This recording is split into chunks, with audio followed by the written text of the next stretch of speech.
Pouvez-vous nous rappeler c'est quoi votre service pour les proches aidants au juste? Bien, c'est ça, c'est quelque chose qui est commencé en novembre l'année passée. C'est en partenariat avec l'Appui. C'est vraiment un support, une aide, on va le mettre entre guillemets, aide, pour les proches aidants. Souvent, les proches aidants, l'attention est beaucoup mise sur la personne malade. Souvent, c'est correct, c'est ce qui est important, mais on oublie un peu le proche aidant. Il n'est pas prioritaire. Mais pour nous, pour moi, puisque c'est moi qui travaille dans ce programme-là, le proche aidant est la priorité. On est là pour lui.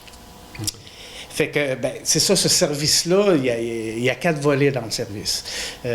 Comme j'ai déjà dit, on s'est déjà rencontrés. Merci de me permettre de rappeler les services, parce qu'il y a eu un travail de démystification à faire, hein, parce que dès le départ, j'ai senti que les proches aidants, de façon générale, il y a toujours des exceptions, hésitent à venir chercher un peu de support.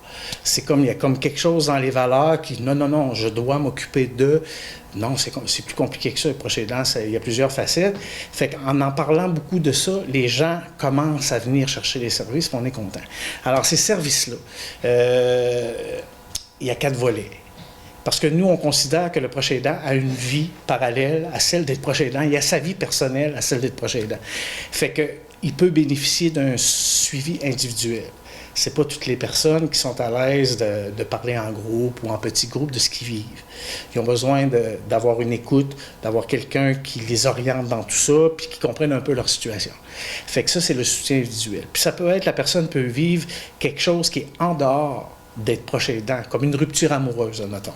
C'est sûr que cette rupture-là, si elle est difficile pour elle, ça augmente sa charge émotionnelle. Fait que ce qu'on veut faire avec les proches aidants, c'est diminuer leur charge émotionnelle. Tous les moyens sont bons. Fait que ça, c'est le service individuel. On organise aussi des séances de rencontre, des séances de formation. Formation avec un petit F, là, dans le sens qu'on veut outiller les proches aidants. Je vous donne un exemple. À la mi-janvier, on a organisé une activité avec le Centre de justice de proximité. C'est des juristes qui sont là pour répondre aux questions des gens, les orienter dans un processus judiciaire. Ils ne sont pas là pour prendre les causes, bien sûr. Mais nous, on a fait appel à eux pour qu'ils viennent un peu démystifier les procédures légales. Parce que Dieu sait que dans la vie d'un proche aidant, les mandats d'inaptitude, le testament, les donations de maison, toutes ces choses-là, c'est des choses qui arrivent à un moment donné dans le processus. Puis c'est pas évident émotionnellement, puis à comprendre tout ça. Fait qu'on a organisé cette activité-là à Chandler, et j'en profite, si vous me permettez, on l'a refait à Gascon, qui est le 26 février, mercredi prochain, à la Maison des Jeunes. Ça, c'est dans la route Chapados, pour ceux qui restent à Gascon, là. Puis c'est à l'Aréna, mais dans un local qui est dans l'Aréna. C'est une rencontre d'information sur les procédures légales. Comme je vous disais, le mandat d'inaptitude, les testaments. Entre autres, c'est ce qu'on va discuter pour informer les gens. Puis, ça, c'est des séances de formation. Il y a aussi des cafés-rencontres où on va discuter de thèmes précis. Je vous donne un exemple.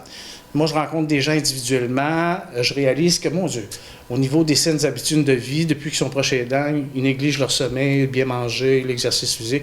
Je peux faire un café-rencontre où on va parler des saines habitudes de vie. On en fait un bientôt. On va essayer d'avoir les droits, c'est-à-dire le film de Chloé Sainte-Marie, je ne sais pas si vous connaissez. Elle a été proche aidante, c'est une comédienne de Gilles Carle, qui a été un réalisateur québécois très connu dans les années 70-80.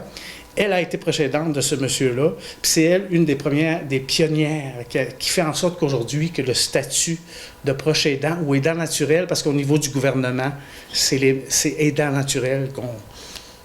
Moi, je suis moins à l'aise, parce que des fois, c'est pas toujours naturel de tout faire ça. Bref, elle a été une pionnière, fait qu'on voudrait regarder un film de 32 minutes qu'elle a réalisé sur sa réalité pendant qu'elle vivait avec ce monsieur-là. Avec 7-8 personnes ici, et ensuite, on va échanger là-dessus.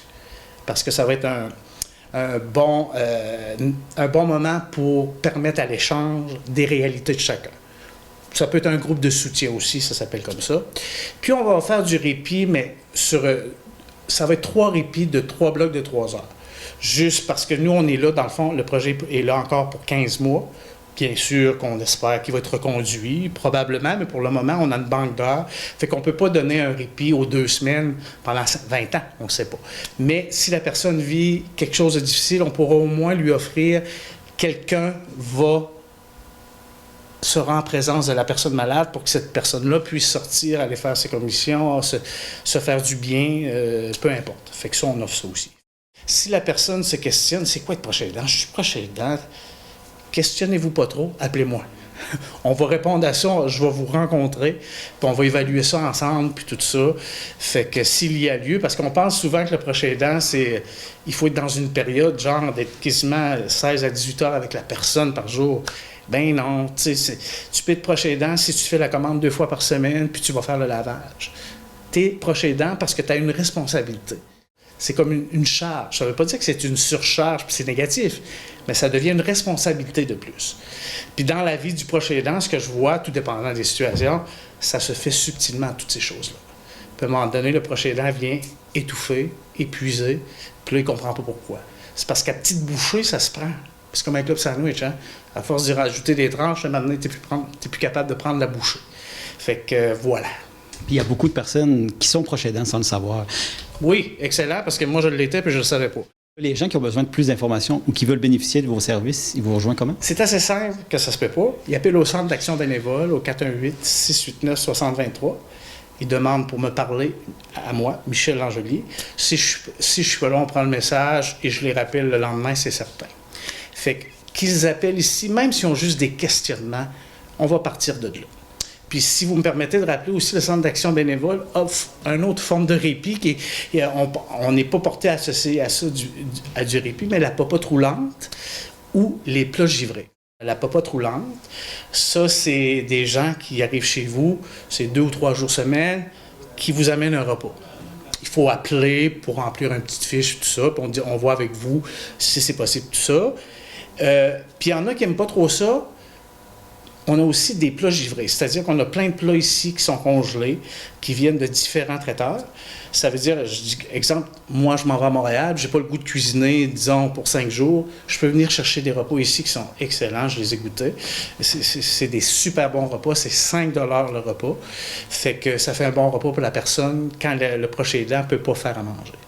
Fait que aussi, il appelle ici au 418-689-6023 pour appeler avant, parce que des fois, ça arrive qu'on en a moins. On en a toujours, mais des fois, on en a moins. Fait que c'est mieux d'appeler avant pour ne pas se déplacer pour rien.